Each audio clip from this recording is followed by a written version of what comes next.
Welcome to Passion to Poison, the podcast that explores life's transitions. I'm Russ Tanner, and I'm here with my co-host, Mac Wilson. Today on the podcast, we have the privilege of talking to Sitara Attaie. Sitara is an Afghan-born American actress that grew up in the Netherlands. She's fluent in 8 languages, including Dari, Farsi, Dutch, German, Hindi, Urdu, Pashto, French, and English. She's won several Dutch dance championships and talent shows as a choreographer, and she's choreographed several commercials, music videos, and Bollywood movie songs. She's modeled for a variety of fashion brands and won beauty pageants in both the Netherlands and Turkey. She's also on popular TV shows like Homeland, True Blood, The X-Files, and Stumptown. Despite all of her success, it hasn't been an easy road. We're happy to have Sitara on the podcast to talk about the challenges she's faced along the way and how she was able to overcome those challenges and effectively transition to different stages of her life. So, with that said, Sitara, welcome to the show. Thank you so much. I appreciate it. I'm happy to be here on the show. So why don't you tell us, you've lived in so many different places, you speak all these different languages, maybe start from your childhood and just kind of lead us down that path to where you are right now. Yes, I have. It's been quite an interesting journey. And coming back to what you just said about your podcast, transitions of life. It has been one transitional journey because the transitions were ongoing, one after the other. But, I wouldn't have wanted it any other way. I have learned so much by traveling, by living in different countries, because you learn about different cultures, different lifestyles, different climates, different geographical landscapes. Your idea of life, our world, the planet, it changes so tremendously because you go from a narrow-minded idea of living somewhere and growing up there to constantly changing and seeing new places, adapting and adjusting to new cultures. And it only adds to who you are as a person and you grow from it. So for me, it started, of course, in Afghanistan, where I was born, in Kabul. I had a beautiful youth there. This is a time where Afghanistan was peaceful. It was booming and blooming. It was a very modern society. It was pretty much like life here, not much different.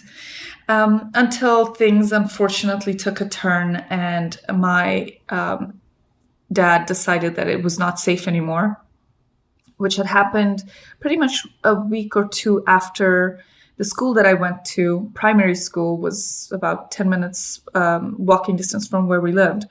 It was bombed. So at that point, my dad realized that, okay, this is beyond safe for us, so we need to move.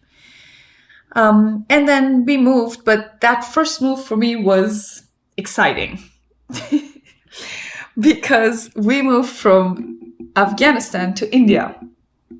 And India for me was the country of Bollywood movies, dancing, singing, colors, and even the food. I was all infatuated by the whole idea that I'm going to go inside the movie land. And it pretty much, the experience was like that. It was a wonderful time in India. We had, lifestyle didn't change much, but the location did and the culture did, but it was still very close to Afghan culture. And we grew up with Bollywood movies, so we were familiar. And ironically enough, in no time, I started speaking Hindi because I was used to listening to the movies, so that the language was familiar. But the schools we went to were all English schools, English spoken, written. Everything was in English, so that was very helpful. And then came a time where we were supposed to be in India temporarily and go back to Afghanistan when things will be better or more peaceful or safe. But unfortunately, that never happened. So we stayed, and then the decision was like, okay, now we are running out of money. There is no going back. What do we do next? And pretty much all our friends and family who were in India they were moving out of the country into either European countries, Australia, or the United States to seek asylum or migrate there for work or a variety of reasons. And that's what my father decided as well. So then that's when the biggest transition as a child started for me, was the journey outside of India. Because then we went through Thailand and Nepal, 6 months of pretty much being smuggled from one country to another to finally get to the promised land, not America, but the Netherlands. I call it the lowlands out of the water, because Holland is literally out of the water. So you were smuggled? You guys had to escape then, basically, Yes. or? Yes, because you're not the whole process back then, from what I remember as a kid, it wasn't the way it is now. There was immigration processes and things are different in the US, but Europe seemed to be the best idea for, a good future for your children, where education's good. There is acceptance of immigrants and refugees, depending on what the situation was. But my dad's political situation caused for it that we could not go back to Afghanistan from there seek asylum. It was just too dangerous. He was not gonna be able to survive. So the only way out was to be smuggled out. And that, my friends, is no fun ever. How did that work? What did you have to do to get out? So, I was a kid. I don't remember much of it, but from what I understand now as an adult, after having talked to my parents about, okay, what was that? What does it mean? You basically talk to the smuggler and you come to an agreement for a certain amount and certain number of people and the location you want to go to. How it happens, what they all do is completely, you're kind of like, you put a blindfold on, you are handed paperwork that you're supposed to use, and your paperwork, official, everything is taken from you. So from that point on, you almost, if you will, have a different identity that you take on. And you have to go by that, and you have to literally follow every step that the smugglers are telling you to do. And for me, all I remember as a kid was that we were supposed to be in Thailand for a week. We ended up in Thailand for 6 months. And that was 3 months of, trying to for my parents, wrap their heads around what was going on. And 3 months of pretty much hell in Bangkok, Thailand.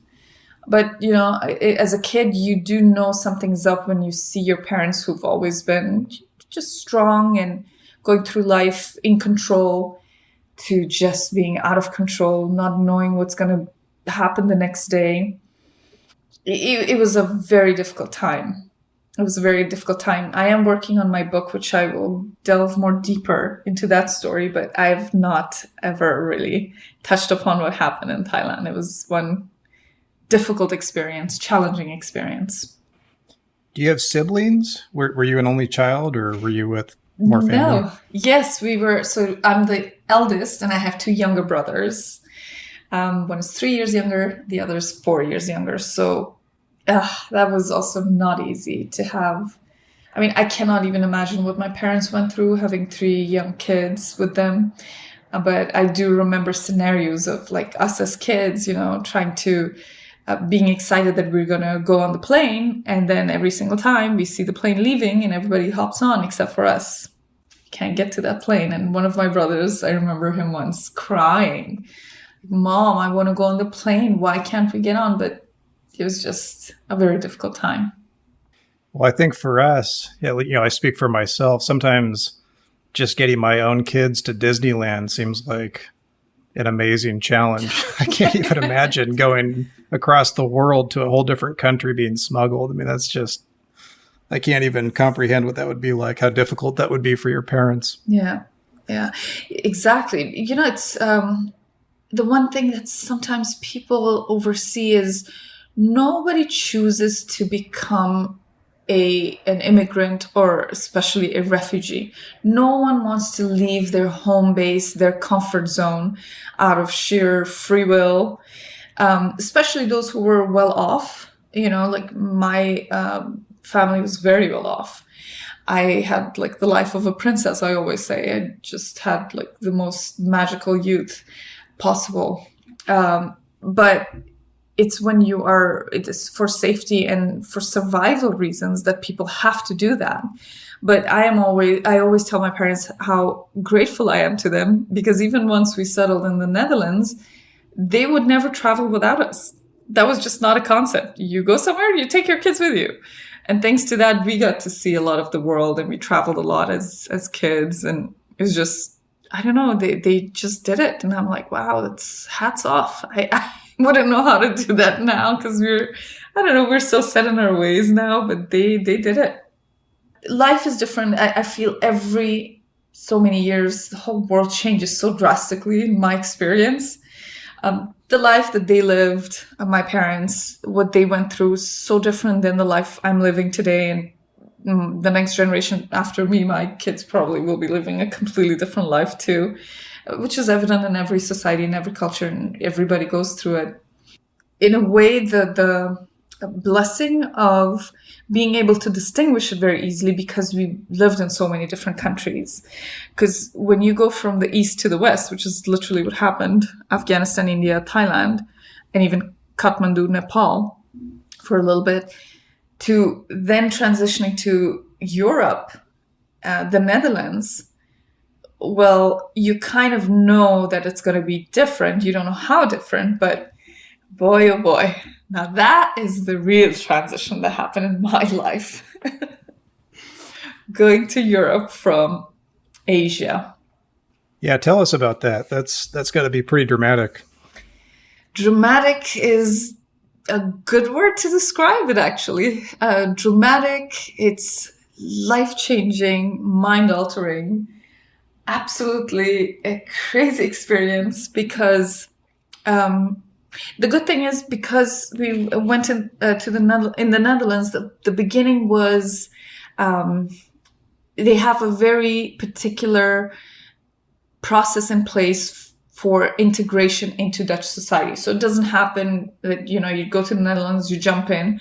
It happens step by step. So the first step is you are received in what's called a receiving center, where immigrants, refugees are all received in that center.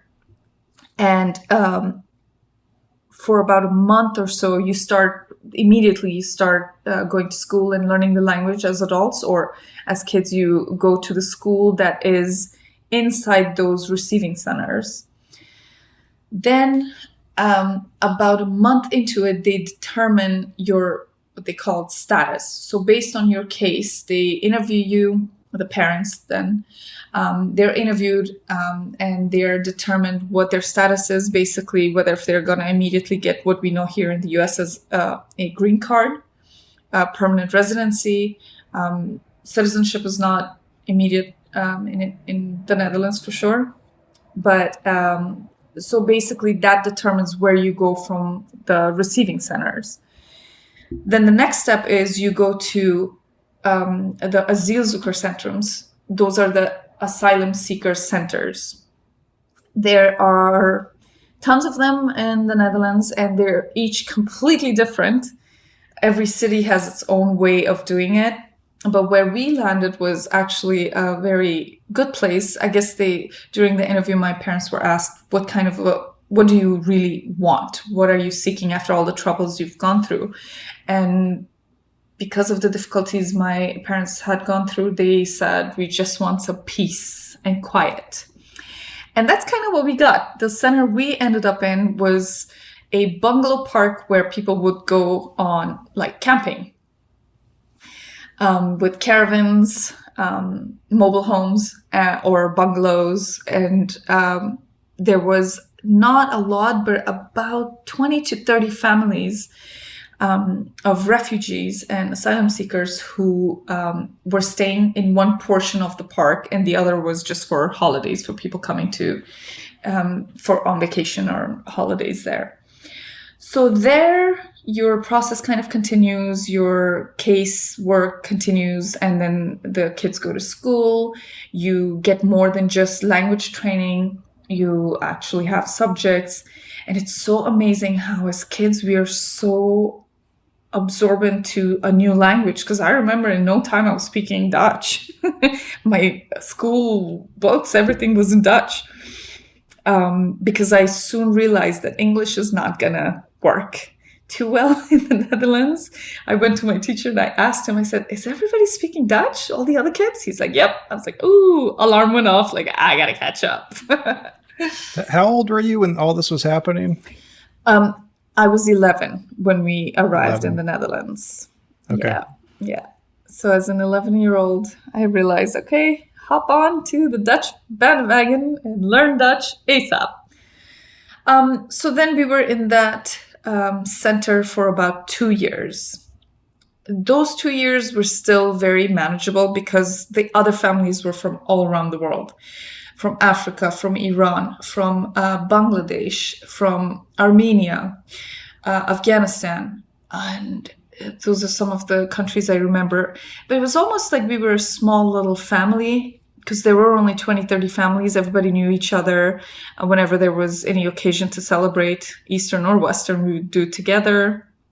And we had all kinds of integration programs that you participate in to learn the new ways, the Dutch ways. And the good thing about that center was because it was a holiday park, there was a swimming area where, you just go and have a good time during the summer. So I quickly learned to communicate, play with Dutch kids without having to do it in a more like as a process. It was just a natural form of understanding and seeing kids that perhaps looks different from myself.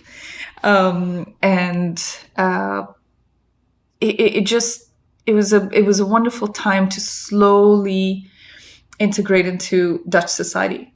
After that, we were sent to the next phase of the process. Our status at that point was permanent residency. So now we were also allowed to work, and we were sent to a different city where there were no Afghans or barely any other foreigners, and we were pretty much the ones sticking out, if you will. Dark hair, family from Afghanistan, slightly different lifestyle, not used to what everybody else is doing. That's when, for me personally, the challenges really started. Because when you're an outsider, when you're the other, when you're the what's the beautiful name that is used in Shakespeare's Othello, when you are the not alien necessarily, but pretty close to that, then you realize that that's when it hits you. And for us, it was all simultaneously. For my father in his own way, my mother in her own way, for me, for my brothers. So that's when the true transition of being an Afghan to becoming a Dutch Afghan or Afghan Dutch started for me. Kids can be ruthless no matter where they are. Kids are kids. I mean, did they accept you, or did you feel isolated? Were they mean to you? Like, what happened there? So, memory is a funny thing, but I can only go based on my memory of what I experienced at that time. I definitely did not feel immediately accepted. I spoke Dutch back then, obviously with an accent, and it was a small little village that we ended up in. So everybody knew everybody. All the kids had grown up together, gone to the same school. All the parents kind of knew of each other.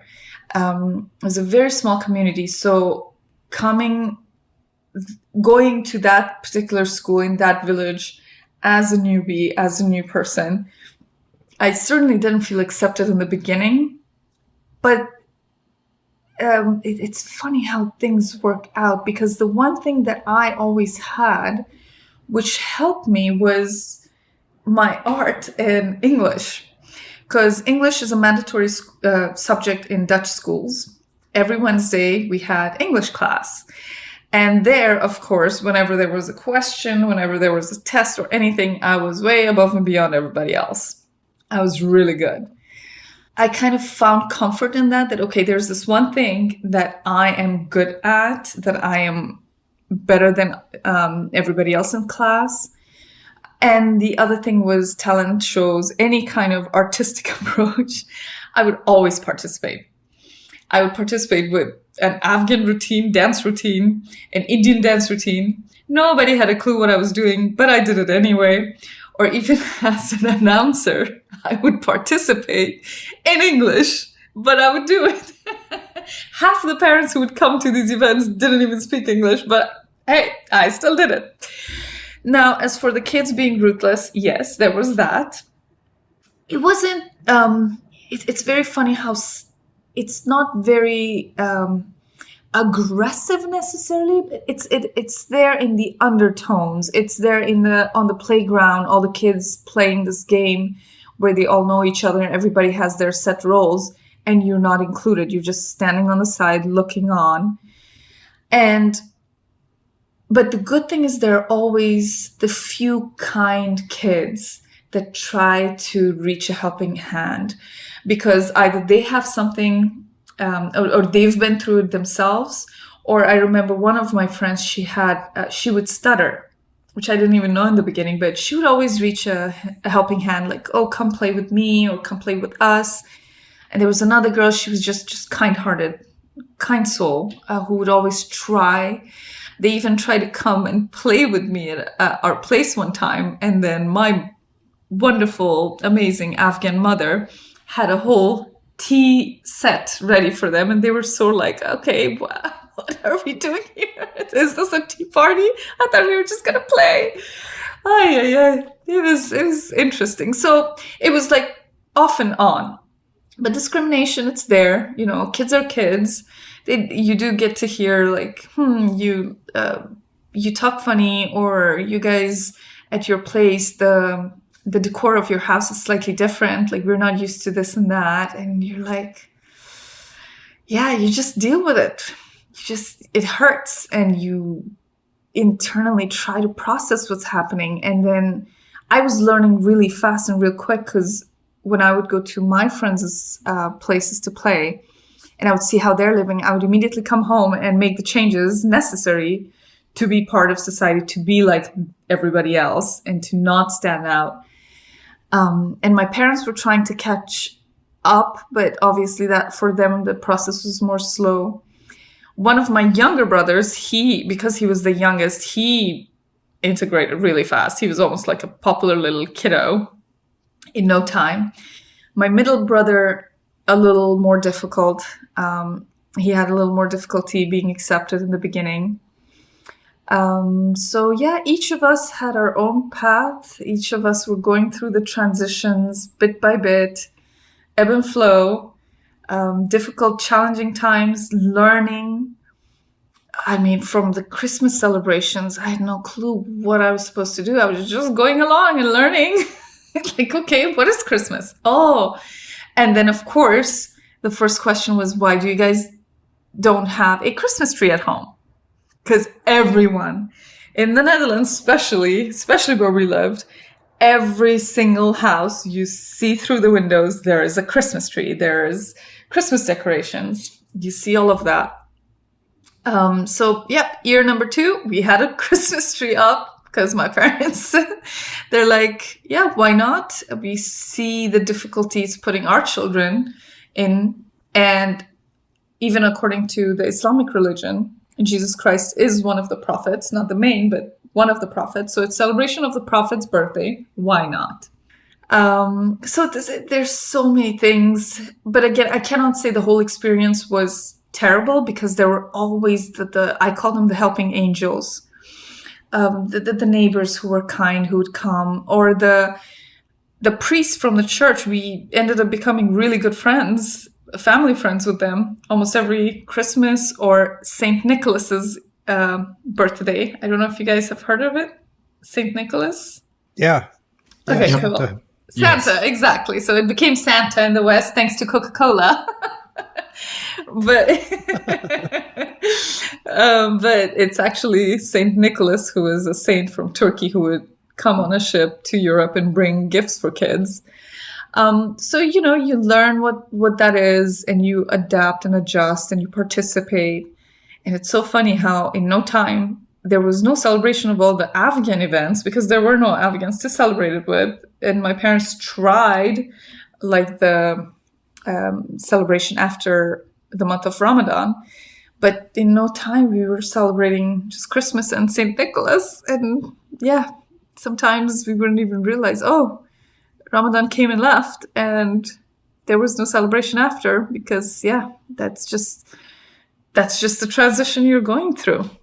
But the great thing about the Netherlands, I have to emphasize, is wow, it's still like, I'm so, so grateful. The lifestyle is so healthy.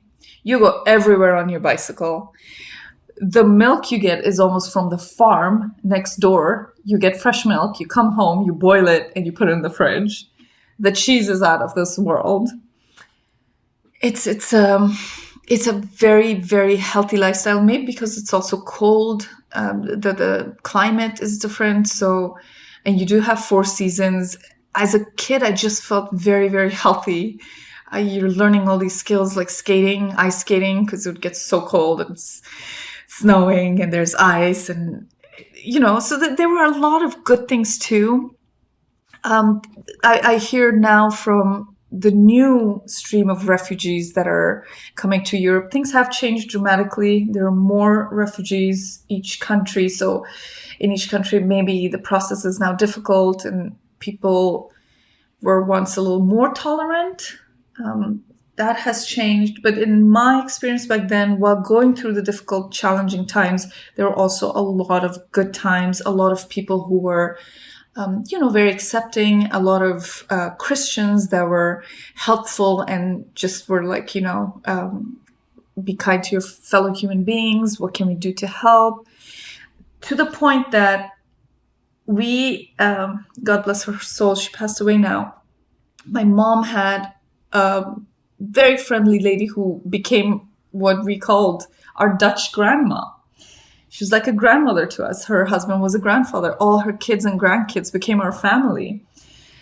We had other friends that we became really close with. And then the kids we were playing with, of course, then slowly the parents go to each other's homes for dinners and lunches. And, it all became, after the most difficult parts, once you settle, then the good stuff started happening.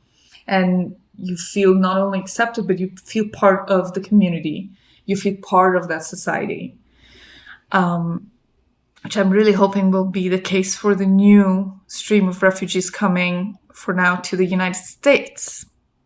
So as I was reading through your biography and your history, at what age did dance and theater?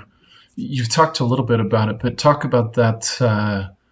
That sounds like that was something that really helped you become part of the community, and then helped you move on past past the Netherlands. I'm really, again, blessed. I used to say lucky, but I choose to say blessed now.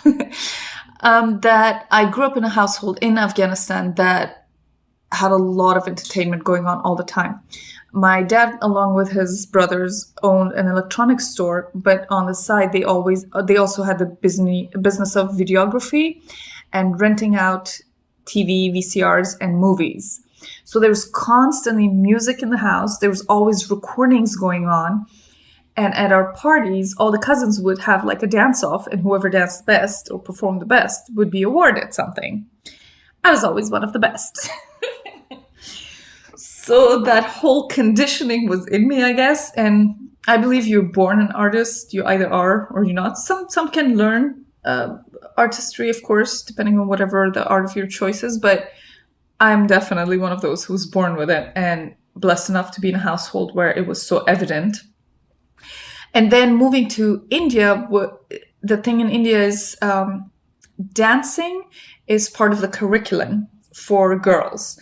There's also cricket, which boys were more into that. But I don't know what boys would do during dance hour, but it was mandatory to learn classical Indian dance in India.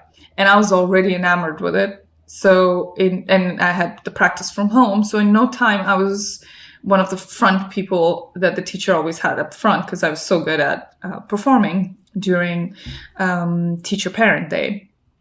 So that gave me the confidence to perform on stage. And because I look the way I look, which is very similar to any Indian person, nobody ever questioned me whenever I wanted to participate in, let's say, the talent show during Independence Day in India, and I would go and sing the Indian Independence Day song and get a trophy for it. So that encouragement had already taken place in India, and I was already given the confidence, if you will. So by the time I came to the Netherlands, it was so ingrained in me that I had that confidence to go and do it. And while in the beginning it was more Asian things or Middle Eastern stuff that I was doing, I slowly learned what the audience liked in the Netherlands. And then I started transitioning into doing the things that was perhaps more accepted in that society. So then the talent shows that I initially participated in the Netherlands were lip sync talent shows, where you choose a song of your choice and you lip sync to it. So the first time I did that was a Beverly Craven song, Promise Me. And oh boy, people loved it, because I guess I brought that Asian flavor to it or something. I don't know what it is, but they loved seeing a little Afghan girl doing Beverly Craven's song. So that encouraged me tremendously, and I felt definitely more accepted. But it was when I won in 8th grade, the biggest talent show in our little village. And all the other kids were just like, huh? Sitara, the foreigner, the different, the outsider, she just won our biggest talent show of the year. And I took the cup, the trophy, and the next day at school, I brought it, because every morning we would sit around a circle and share how the weekend had been for us. And I was just so proud, and I showed my teacher. And after that, it was also easier for my teacher to let me participate in whatever else was happening at school. And that's when it really took off, because now I had transitioned from using my art to help me integrate or being accepted, to using it as being wow, as having the wow factor in the eyes of my peers or fellow kids, students. And they were all in awe. And then the next thing that really helped me was I was really good at studying. So when the final exams came around, before you go to high school in the Netherlands, you have the 8th grade exam that will determine what kind of school you'll end up in. And again, my numbers were higher than the average. It wasn't the best, but it was higher than the average, even though my Dutch was kind of broken still. So the combination of my art and my skills really got me through the tough times into the, let's say, the more celebratory phase of life in the Netherlands, where I was like, aha, so this is how you get respect. This is how you get recognition. This is how you're not only accepted, but you excel above and beyond. And you get that applaud, or, you know, just a praise of people, not just inside the school, but also their parents, and then the community, and then the society. And by the time I was in high school, that just skyrocketed to another level. Because wherever I would go, now I had learned to mix my roots with what people liked and bring the Asian flavor to the stage, if you will. And that's when my dance career took off in the Netherlands, because I participated from the local stuff. And I was already in a lot of newspapers. People had almost become used to me being in the papers, local papers, every so many weeks, because there was always something I'd done and I would win. And then from that point to the National Dance Championship, during which I did a classical Indian dance sequence, which was new back then. We see a lot of it nowadays, and on YouTube, you mix different dance styles from East and West, and hip hop with classical, and all kinds of mixes. But back then, it was kind of new, and I just had the courage, even though my mom was like, "Ooh, are you sure they're not gonna throw tomatoes at you?" I was like, "No, Mom, something inside me tells me that this is the time to do this." And oh man, I trained my best friend. We did a duet and we went for it. And sure enough, we passed the local stages, stage 1, stage 2, and we went to the national championship. And there, when they announced the winner, I literally didn't move for a few seconds at first, because I was like, oh my God, this cannot be true. This is me doing what I actually wanted to do after learning what people want to see me do, going back to what I like to do, and now I'm winning this national championship with it. It sounds like you've always had kind of a baseline confidence in yourself, which I don't know that you can necessarily teach someone, although I think that can be influenced by your upbringing. But would you say your parents kind of instilled a confidence in you that you can do anything you want to do or you put your mind to? Or were you just born that way? Are your siblings the same way? Or No, absolutely parents. And I don't know if it's the confidence they instill in you or it's the love that drives it all in the end. I genuinely now believe that as parents, when you give your child the love that is really unconditional, which it was for me, both my parents, each in their own way, while they're going through their struggles, and I would witness that and would just break my heart to see that my parents going through that. They never didn't love me. Their love was never lacking for me or for my brothers, because, I always give credit to my parents because we each feel like we're the favorite one. I don't know how they did that. That is so well done. I always praise them. I'm like, how did you guys do it? I feel like I'm the favorite and my brothers feel like they're the favorite. So it comes from love. It comes from, yes, your parents' support and them being there during each talent show and them being proud of you and them gaining almost like more of validity in society by showing that, we're raising good kids in the society. And I will never forget my parents coming to some of the talent shows and sitting front row or past talent shows eventually when I was performing on stage and actually making, earning a living with it.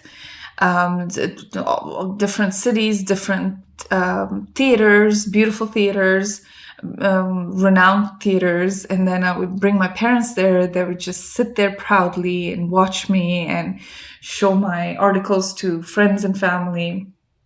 The encouragement, the support, the saying that, okay, as long as you finish your homework and studies, you can go dance as many hours as you want. You can participate wherever you want. Just make sure you always have your studies in line too. And I always did. So yeah, I guess it's that love that naturally also brings the support and confidence, instills all that in a child. I really like that because I hadn't looked at it that way before, but you're almost saying that love is kind of like a key that unlocks whatever potential someone has inside of them. And if the parent doesn't provide that love, that it's just harder to open up that potential and let it out. So it's like a key is kind of how I was visualizing that when you were describing it. Beautifully said. Beautifully said. It sounds like a cliche. Oh, love is the all be all and all. Depending on what situation is there, a parent's love for a child is the foundation, is crucial. It is the key. It really is the key. And everything else flows from there. Because when you see kids of, unfortunately, households that are not, where the parents have either are divorced or are going through some challenges, and they don't have that kind of time or attention to give to the children, even in a society like the US where, there's peace at least and the economy's great and everything's fine, that just messes up everything for that child's life, for the rest of their life. Whereas in a country like Afghanistan, even if it's war-torn and there's so many difficulties, but that love of the parent is there, sometimes you see those children excel far above and beyond a child who has a very stable life here, whose parents didn't provide that. So in my personal experience, in my reality, in how I've gone through life, my parents' love has been absolutely the it factor in my being able to survive, in my being able to thrive eventually, and unlocking a child's potential, 100%, 1000% even. That's beautifully said, and it's a great reminder to anyone, whether they're coaches, teaching kids, they're teachers in our schools, and definitely parents, that they remember love over everything, over anything else that they could teach. That they love have the child's best interest at heart. So that's a fantastic reminder. Yeah, I agree with you, because it's not just parents who, the teachers and coaches of any kind, they are kind of part of that. It's very beautifully said that. So in the Netherlands before, the thing is that I never thought it would be possible for me to have life as an artist and be able to pay all my bills with that. So I always had to have some other kind of a job, if you will. And for that reason, when I graduated, I became a teacher. I used to teach for just a little bit, 4th and 8th graders, but eventually my full-time job became teaching high school, junior and senior students. That's awesome. Yeah, it was great, and I loved it. I still do. The teacher inside me always lives. I even did dance classes as like a side gig in the Netherlands, even in the US for a while. But then my actor career kind of did not allow me at one point anymore, because I couldn't divide my attention too much. But the thing as a teacher that I felt, because my teachers were so wonderful, because I had received so much from them, whether if it's discipline or disciplined love, because if a teacher is really focusing on you and pushing you to excel, it does come out of love. That's how I experienced it. And I had some wonderful teachers along the way. So I wanted to be that for children. The only thing that I felt lacking, though, as a teacher, was that my reach was still limited. And it was I felt through my art that I could actually have a broader reach for that message of love, for that message of like, we're all one, for that, my message in life. So that's when I felt, okay, now I want to dedicate myself fully to my art and do or be myself through my art versus teaching. But the few months that I did teach, that was quite something, because high school students is different, and I had 7 different classes, each consisting of about 30 kids. So that was a bit of a challenging experience. While it was fun, the best part was, I don't know what it's called here, but gym hour, during which I would teach. Sometimes I would teach dancing, international world dance. And the kids were like, what is this? But they all loved it, and they were sweating away. It was good times. So you're in the Netherlands, and how do you make that transition over to the US? How does that happen? Well, you watch a whole lot of Hollywood movies and you fall for that wonderful phrase of, ooh, going for my dreams, going after my dreams, and da-da-da. No, so on a more serious note, my grandparents, and we have lots of extended family who have lived here for I don't know how long. They had left Afghanistan way before us, and they had settled in Southern California, Orange County. So we would always, during our summer vacations in Holland, we would come and visit my grandparents. The first time I came and visited was with my mom. We came and visited my grandparents in Laguna Niguel, and I fell in love with California. As a teenager, as a 17-year-old, I was like, oh my God, this place, the weather, beaches, everything about Orange County, Southern California, just really, really resonated with me. And I guess something inside me said, this is where I will be living one day.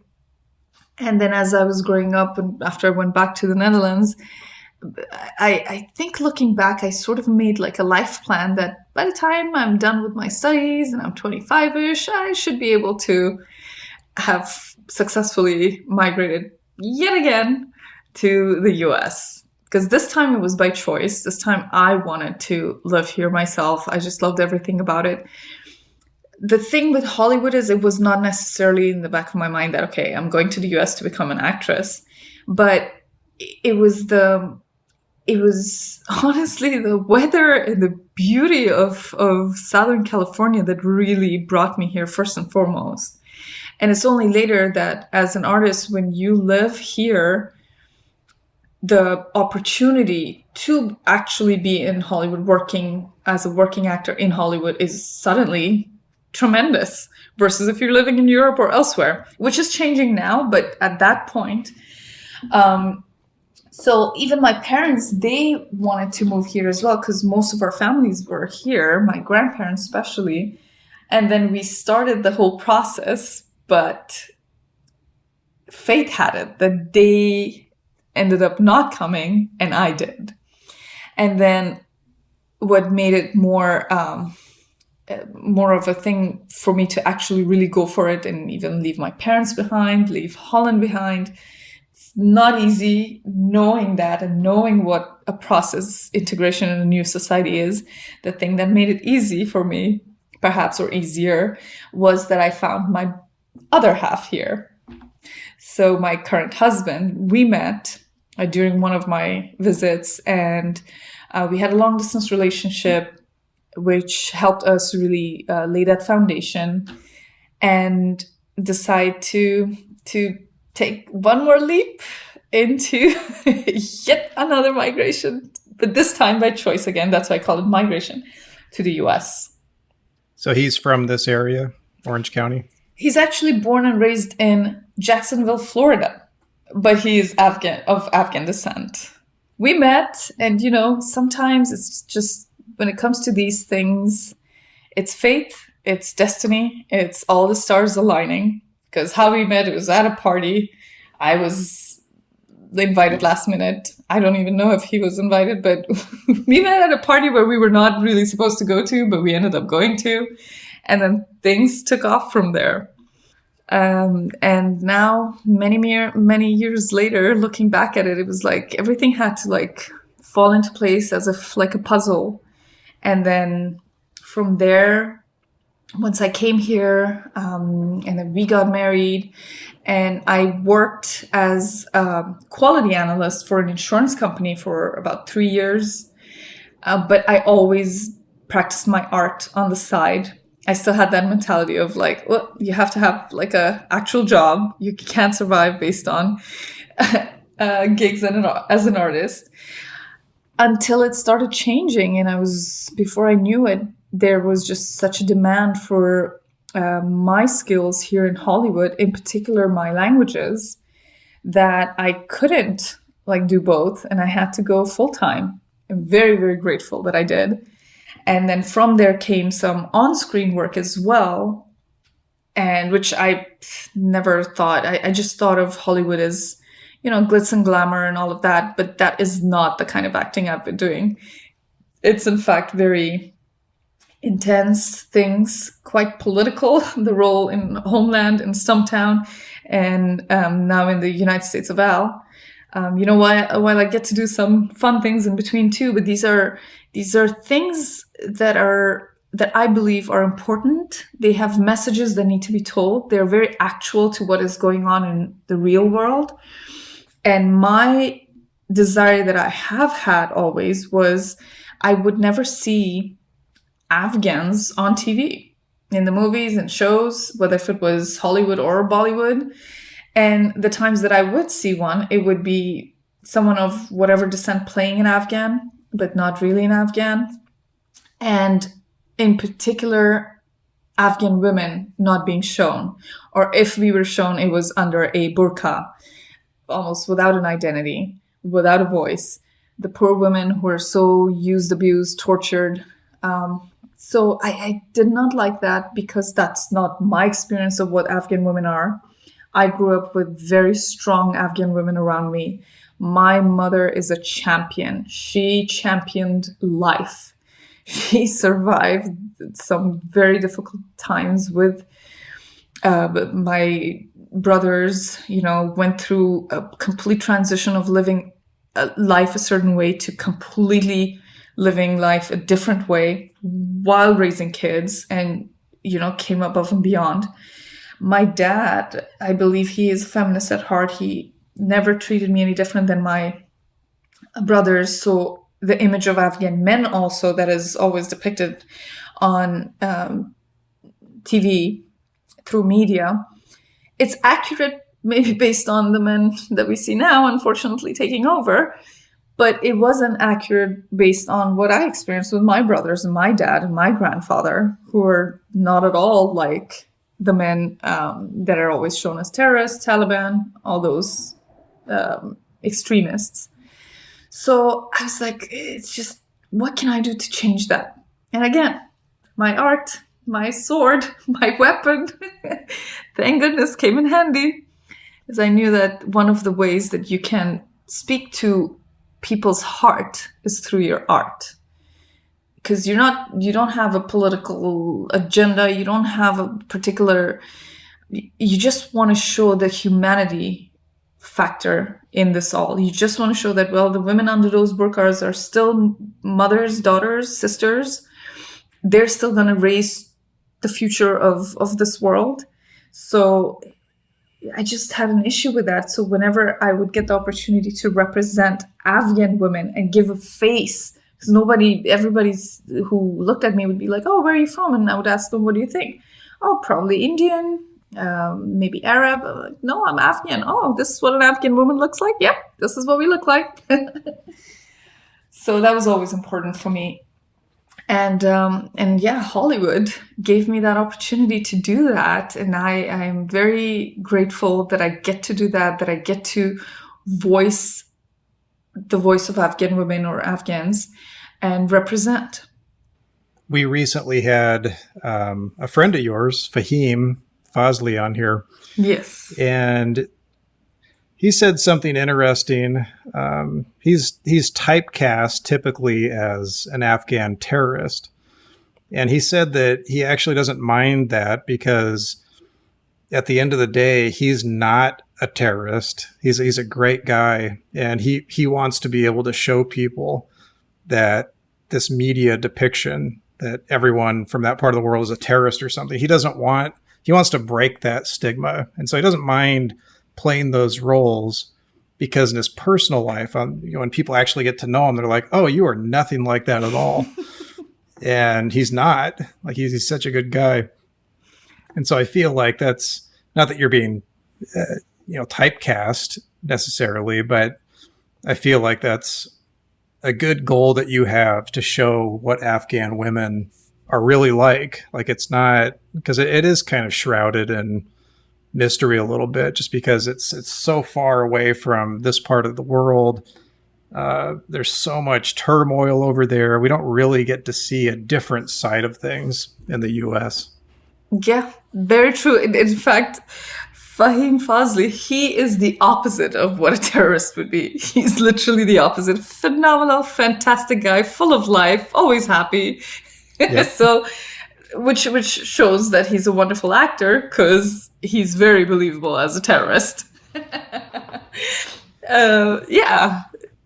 Well, there is the stereotyping or typecasting. As an Afghan woman, though, because of what is happening in the world right now, I'm proud to I feel privileged that I can be that face occasionally. I want to represent all my sisters all around the world, but if the opportunity for me right now is to represent Afghan women who perhaps need it more than any other race, I'm more than happy to. And the other thing I want to emphasize is that it's funny how, like, if my neighbors now get to know me and they're like, oh, where are you originally from? And I talk to them and I tell them Afghanistan. Oh, it's almost like a form of education to educate our immediate surrounding that we are also part of this society now. And we bring whatever we've learned in our journey now here and hope that we can help society here learn from what we have gone through and help it become better. Because whether we're born in Afghanistan or whatever our ethnicity is or isn't, I am currently a law-abiding American citizen who will raise children in this country and participate, therefore, in what society is going to look like in the future here. So that's also very important that people get to see, okay, through Hollywood, this is an Afghan woman, and not all Afghan women are the way they have been portrayed so far. There are Afghan women who are very strong-willed, they're very confident, they're powerful, they're very independent women who share the responsibility of what society will look like tomorrow, wherever they are today. Well, I really appreciate the education. I feel like for the last 15 minutes, I've just been on the edge of my seat here, just learning. Russ and I have both traveled. I've lived about 3 years outside the U.S., but just hearing your story and everything that you've done, I mean, your strength of character and experience just speaks volumes. But I love hearing your mission to educate and to teach, and to raise awareness of the strength of Afghan women. That's thank you so much for sharing that. My pleasure. It's I'm grateful whenever I get the opportunity to do that. It's something I'm passionate about, but I also feel it's my responsibility. If nothing, then for all those who have helped me get to this point, I owe it to them. I owe it to their kindness to kind of also pass it on in the best way I can, whether it's through education, through my art, through being a teacher, a coach, whichever way I can, or even a TikToker in today's day and age. So it's a pleasure. Thank you guys for giving me the platform and opportunity to share my experience and raise awareness.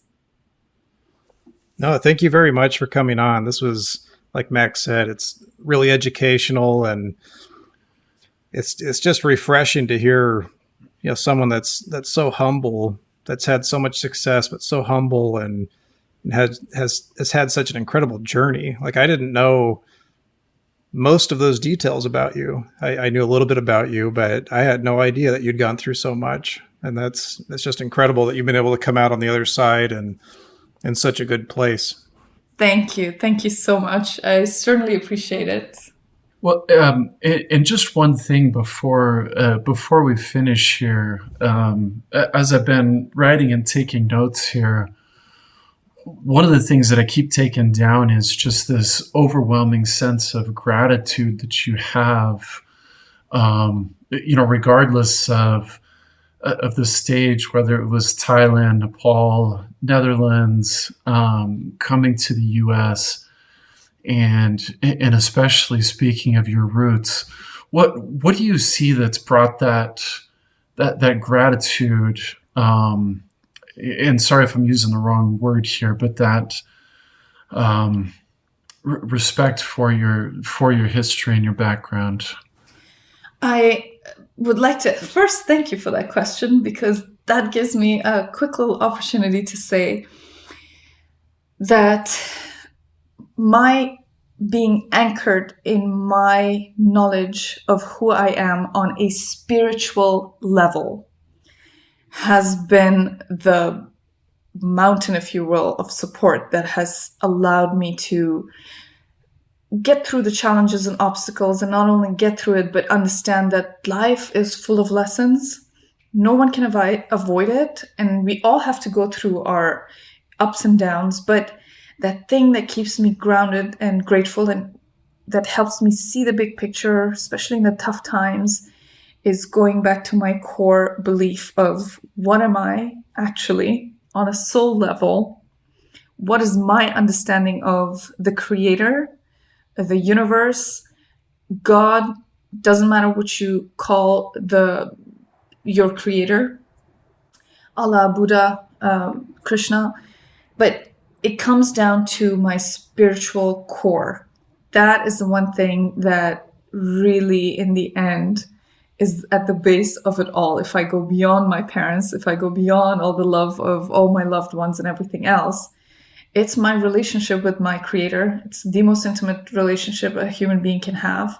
And it's strengthening that and going inside first to be able to do what I have been able to do on the outside. It's inside out, not outside in. I would say, and correct me if I'm wrong, Mac, but I think pretty much everyone we've had on this podcast so far has had a similar message. Like there's a spiritual foundation, humility, I guess. Right. Yeah. There's like a humility, some form of spirituality that I feel like is kind of eroding in the world these days, unfortunately. And that's probably causing, I don't know, maybe a lot of the problems that we're having is people are losing sight of who they are and what their foundation is. That makes me so happy to hear that, that you had all your guests talk about it. Because while on the one hand, yes, it is eroding in the sense, in my experience, in the sense that the traditional, or maybe the traditional way of or approach to religion is changing. But on the other hand, the contrast of that is that there is a tremendous, I believe, spiritual awakening taking place right now on a mass level, on a micro individual level, that affects each person differently.